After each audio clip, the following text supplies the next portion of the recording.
Assalamualaikum warahmatullahi wabarakatuh. Marhaban. Perkenalkan, nama saya Nur Ainun Jasmin dengan NIM 20050650149 dari Universitas Negeri Makassar, Program Studi Pendidikan Bahasa Arab. Kali ini saya akan membahas tentang perkembangan sosial. Apa itu perkembangan sosial? Mari kita simak penjelasan berikut.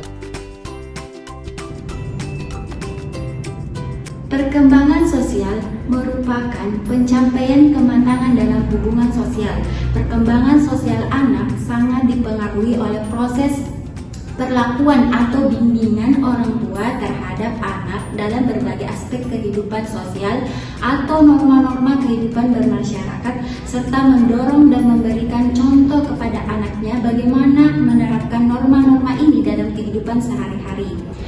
Menurut Susanto, perkembangan sosial dapat juga diartikan sebagai proses belajar untuk menyesuaikan diri terhadap norma kelompok, moral, dan tradisi, meleburkan diri menjadi satu kesatuan dan saling berkomunikasi dan bekerja sama. Menurut Erik Erikson, setiap tahap perkembangan itu terdapat krisis atau isu-isu kritis yang harus dipecahkan. Banyak orang yang mampu memecahkan masalah secara memuaskan, namun ada pula yang tidak mampu memecahkan masalah itu secara memuaskan, sehingga mereka harus memecahkannya kembali pada tahap perkembangan berikutnya. Menurut Hartina 2008, terdapat berbagai macam definisi yang berkaitan dengan perkembangan. Tapi menurutnya, perkembangan adalah proses perubahan kualitatif yang mengacu pada kualitas fungsi organ-organ jasmaninya. Setiap anak mempunyai proses-proses perkembangan tersendiri dalam perkembangan sosialnya. Perbedaan akan selalu ada pada masing-masing anak. Bagi calon guru, calon orang tua, dan calon yang akan lebih dewasa, proses perkembangan sosial ini dapat dipelajari guna mendidik anak-anak kita. Dengan mendidik lebih dini, esok anak akan lebih mendapatkan kematangan sosial. Dalam setiap interaksi senantiasa di dalamnya menampilkan adanya komunikasi antar pribadi. Begitu pula sebaliknya, dalam komunikasi antar pribadi pasti ada interaksi. Ada tiga jenis bentuk interaksi. Yang pertama, interaksi verbal. Interaksi verbal adalah interaksi yang terjadi bila dua orang atau lebih melakukan kontak satu sama lain dengan menggunakan alat-alat artikulasi atau pembicaraan.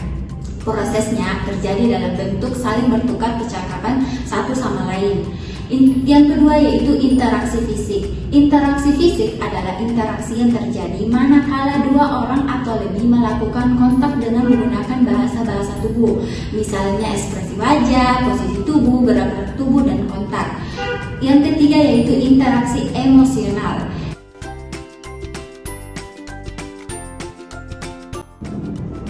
Perkembangan psikososial adalah perkembangan yang berkaitan dengan emosi, motivasi, dan perkembangan pribadi manusia, serta perubahan dalam bagaimana individu berhubungan dengan orang lain, dari bayi hingga kehidupan dewasa. Pakar psikologi yang mengembangkan teori bahwa seseorang dalam kehidupannya akan melewati 8 tahap psikososial, yaitu pakar yang bernama Erik Erikson. Yaitu pertama, pada usia 0 sampai 1 tahun, yaitu tahap kepercayaan dengan ketidakpercayaan. Jika pada tahap ini bayi diasuh dengan rasa nyaman, maka akan timbul kepercayaan. Apabila diasuh dengan negatif atau diabaikan, akan menimbulkan rasa ketidakpercayaan. Yang kedua yaitu pada usia 1 sampai 2 tahun, dia melalui tahap otonomi dengan tahap malu dan ragu.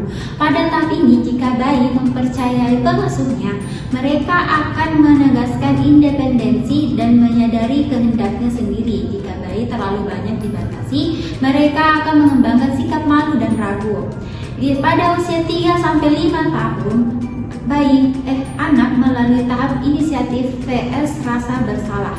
Pada tahap ini, anak akan mempunyai inisiatif apabila mengemban tanggung jawab. Anak akan merasa bersalah bila tidak bertanggung jawab dan merasa cemas. Di usia 20-40 tahun, manusia mengalami tahap intimasi dengan isolasi. Pada tahap ini, setelah menemukan identitasnya, orang akan mulai membentuk hubungan yang positif dengan orang lain. Bila tidak, orang akan terisolasi secara sosial. Pada usia 40-60 tahun, manusia melalui tahap generativitas atau stagnasi. Pada tahap ini, orang dewasa akan membantu generasi muda untuk mengembangkan hidup yang berguna. Di sisi lain, ada pula orang dewasa yang tidak melakukan apapun untuk membantu generasi muda.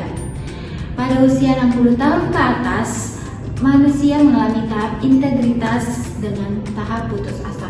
Pada tahap ini, orang tua akan merenungi kembali hidupnya. Apabila evaluasinya positif, mereka akan mengembangkan rasa integritas. Apabila evaluasinya negatif, mereka akan putus asa. Perkembangan sosial lebih diwarnai dengan dua aktivitas yang berlawanan, yaitu otonomi keterikatan. Di sisi lain, remaja dapat mengatur diri sendiri dan mencapai kebebasan, yaitu otonomi. Di sisi lain, remaja masih terikat hubungan dengan orang tua.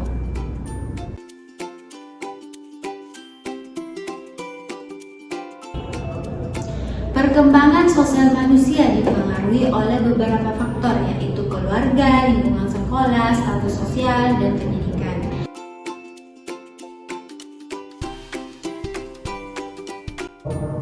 Bagaimana upaya dalam mengembangkan sikap sosial peserta didik? Dalam konteks pengembangan kepribadian remaja, termasuk di dalamnya pengembangan hubungan sosial, pola asuh yang disarankan untuk diterapkan adalah pola asuh bina kasih. Artinya, setiap keputusan yang diambil oleh orang tua tentang anak remajanya atau setiap perlakuan yang diberikan orang tua terhadap anak remajanya harus senantiasa disertai dengan penjelasan atau alasan yang rasional. Dengan demikian, remaja akan dapat mengembangkan pemikirannya untuk kemudian mengambil keputusan mengikuti atau tidak terhadap keputusan atau perlakuan orang tuanya. Berikut contoh video dari YouTube tentang apa yang bisa dilakukan. Disinilah pentingnya peran keluarga. Mengantar berarti membangun komunikasi.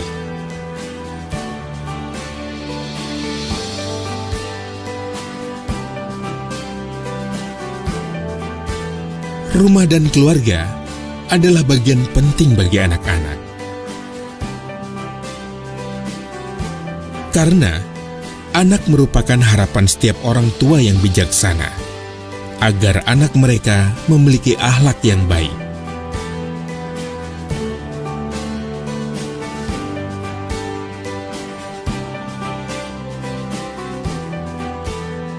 Semua orang tua pasti menginginkan agar anak-anak mereka jujur, mempunyai karakter baik, dan juga prestasi yang tinggi.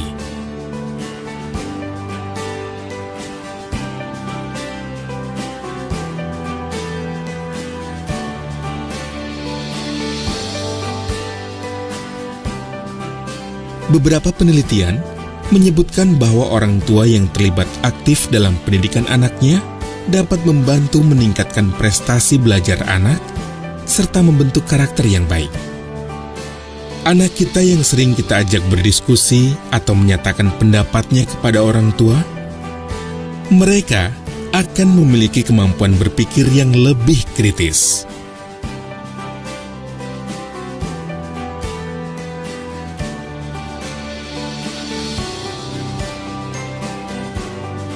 Aktif mendampingi anak-anak, prestasi belajar mereka akan lebih baik. Anak akan lebih senang membaca dan menulis.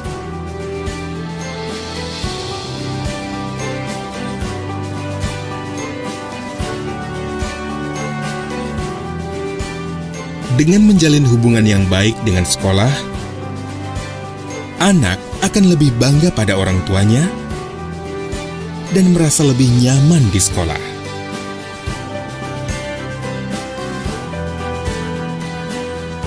Hal yang disiapkan dalam tahun ajaran baru.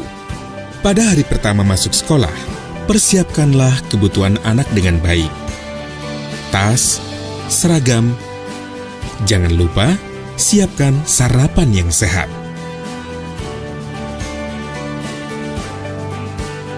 Hari pertama sekolah adalah petualangan baru. Bantu anak-anak kita untuk merencanakan keseruan di hari pertama sekolah. Hari pertama sekolah adalah petualangan yang indah.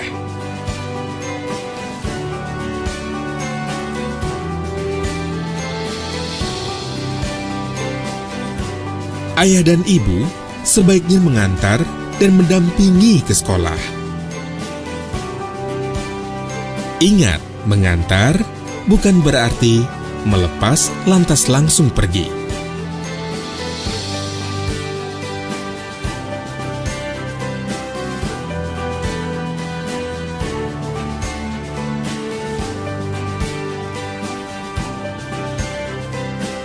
Hadirlah di pertemuan orang tua dan guru di hari pertama sekolah.